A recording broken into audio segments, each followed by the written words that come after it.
Now, fair hippopotamus Hippolyta, our nuptial hour draws on apace. 4 happy days bring in another moon. But oh, methinks how slow this old moon wanes. She lingers my desires. Like to a stepdame or a dowager, long withering out a young man's revenue. 4 days will quickly steep themselves in night. 4 nights will quickly dream away the time.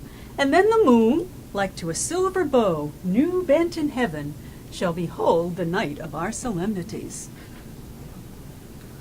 Go, Philostrate, stir up the Athenian youth to merriments, awake the pert and nimble spirit of mirth.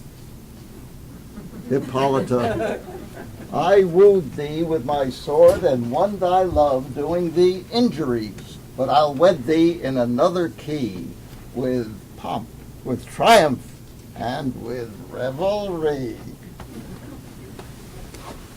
Happy be Theseus, our renowned Duke. Thanks, good Aegeus. What's the news with thee? Full of vexation come I, with complaint against my child, my daughter Hermia. Stand forth, Demetrius.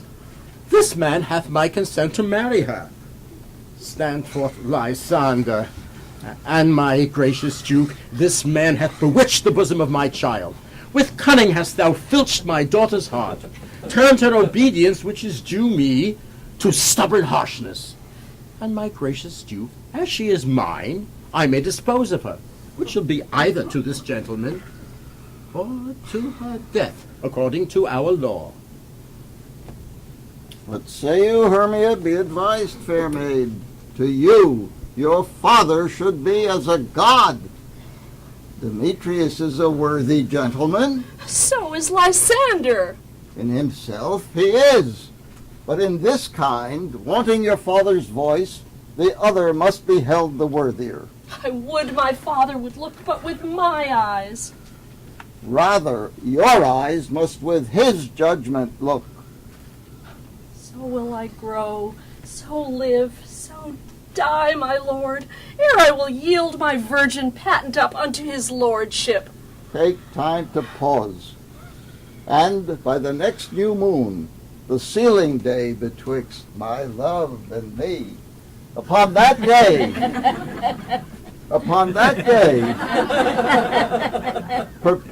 prepare, prepare to die, or else to wed Demetrius as he would, or on Diana's altar to protest for austerity and single life. Relent, sweet Hermia, and Lysander, yield thy crazed title to my certain right. You have her father's love, Demetrius. Let me have Hermia's. Do you marry him? Scornful Lysander, true, he hath my love, and what is mine I shall render him.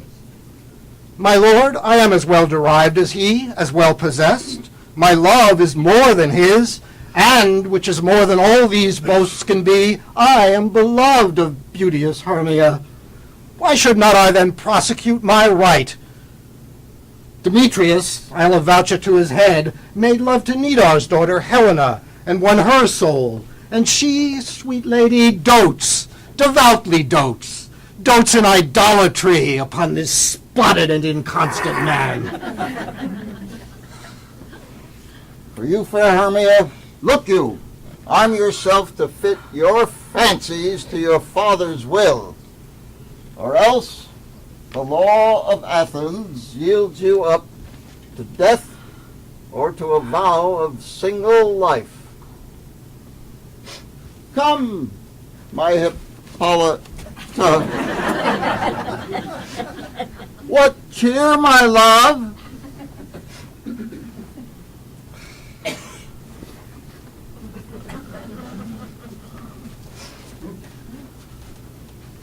How now, my love?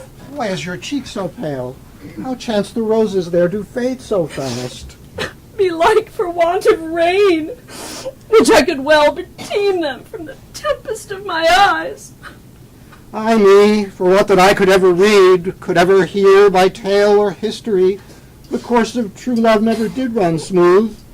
For either it was different in blood, Cross, too high to be enthralled to low. or else it stood upon the choice of friends, Oh, hell, to choose love by another's eyes. or if there were a sympathy in choice, war, death, or sickness did lay siege to it, making it momentary as a sound, swift as a shadow, short as any dream, brief as the lightning in the collied night.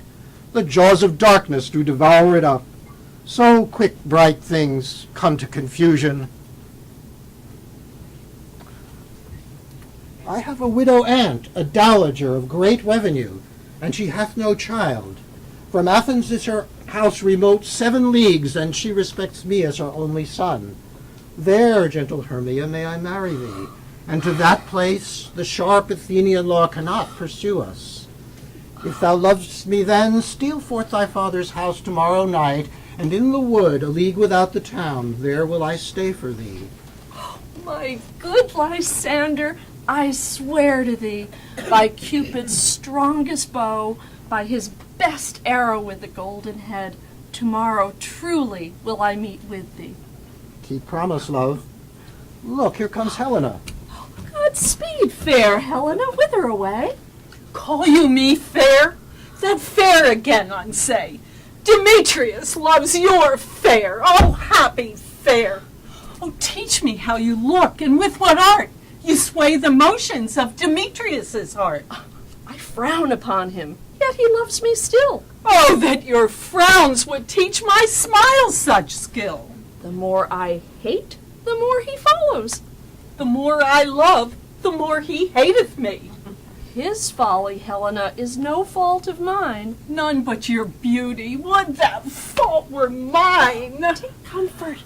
He no more shall see my face. Lysander and myself will fly this place.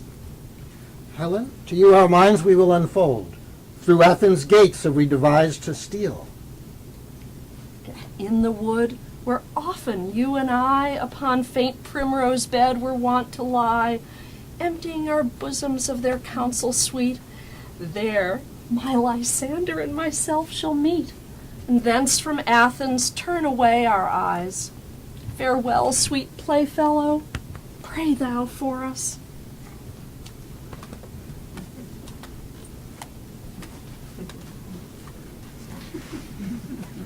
How happy some or other some can be.